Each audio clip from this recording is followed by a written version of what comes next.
Hello, welcome back to my YouTube channel. അപ്പോൾ ഞാനിന്നിവിടെ ഉണ്ടാക്കാൻ പോകുന്നത് ചേനയില കൊണ്ട് ഒരു ഉപ്പേരിയാണ് ഉണ്ടാക്കാൻ വേണ്ടി പോകുന്നത്.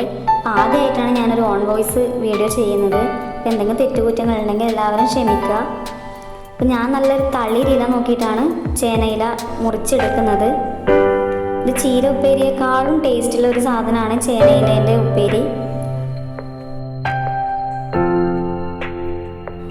ഉപ്പേരി ആക്കുന്നതിന് മുമ്പ് നമുക്ക് കിച്ചണൊക്കെ വൃത്തിയാക്കി എടുക്കാം.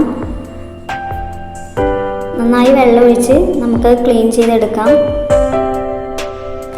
അത് കഴിഞ്ഞ് ഞാൻ വാഷ് ബേസിനും കൂടി ഒന്ന് കഴുകി വൃത്തിയാക്കി എടുക്കുന്നുണ്ട്.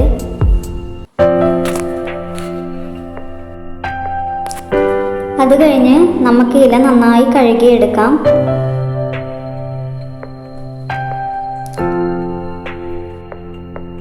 എല്ലാവരുടെയും വീട്ടുമുറ്റത്ത് കിട്ടുന്ന ഒരിലയാണ് ചേനയില.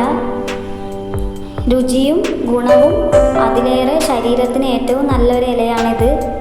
ഇത് നന്നായി കഴുകിയതിന് ശേഷം ചെറുങ്ങനെ മുറിച്ചെടുക്കുക. നല്ല ഉപ്പേരിക്ക് എടുക്കുന്നത് പോലെ നന്നായി അരിഞ്ഞെടുക്കുക.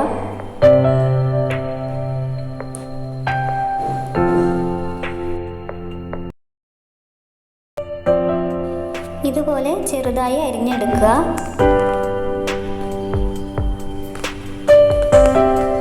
അതിനുശേഷം ഗ്യാസ് സ്റ്റവ് കത്തിച്ച് ചീനച്ചട്ടി അടുപ്പത്ത് വയ്ക്കുക.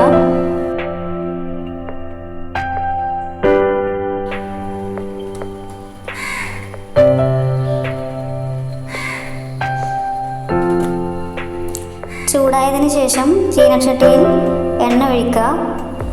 അതിനുശേഷം കടുകിട്ട്, ഇവിടെ ഞാൻ ഉണക്കമുളകില്ലാത്തത് കൊണ്ട് കുറച്ച് മുളക് പൊടിയാണ് അതിലേക്ക് ഇടുന്നത്. അതിനുശേഷം കഴുകി വൃത്തിയാക്കി ഇലയെടുത്ത് ഇതിലേക്ക് ഇടുക. ഇട്ടതിന് ശേഷം നന്നായി ഇളക്കി യോജിപ്പിക്കുക.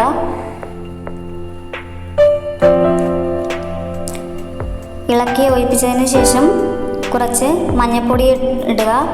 ഇട്ടതിന് ശേഷം കുറച്ച് ഉപ്പും കൂടി ഇട്ട് നന്നായി ഇളക്കിയെടുക്കുക.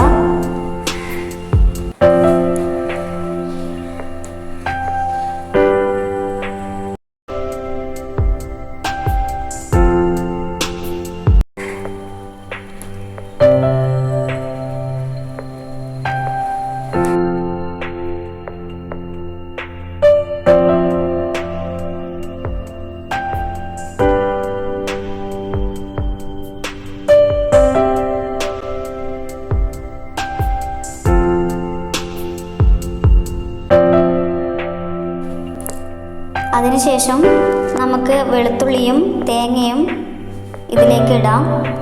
ഇട്ട് നന്നായി യോജിപ്പിക്കാം. വെളുത്തുള്ളിയും തേങ്ങയും വരുമ്പോഴാണ് ഈ ഉപ്പേരിക്ക് ഒരു ടേസ്റ്റ് ഉണ്ടാകുന്നത്. വെളുത്തുള്ളിയുടെ മണം കൂടി ആകുമ്പോൾ ഉപ്പേരി അടിപൊളിയായിരിക്കും.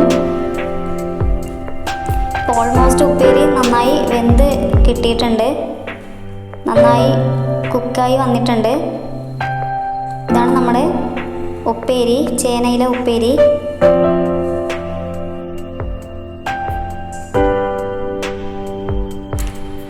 ഉപ്പേരി ഇവിടെ റെഡി ആയിട്ടുണ്ട്. അപ്പോൾ എല്ലാവർക്കും ഇഷ്ടപ്പെട്ടാൽ എൻ്റെ വീഡിയോ ലൈക്ക് ചെയ്യുക, ഷെയർ ചെയ്യുക, സബ്സ്ക്രൈബ് ചെയ്യുക. വീണ്ടും നല്ലൊരു വീഡിയോ ആയിട്ട് വരുന്നത് വരെ താങ്ക് യു.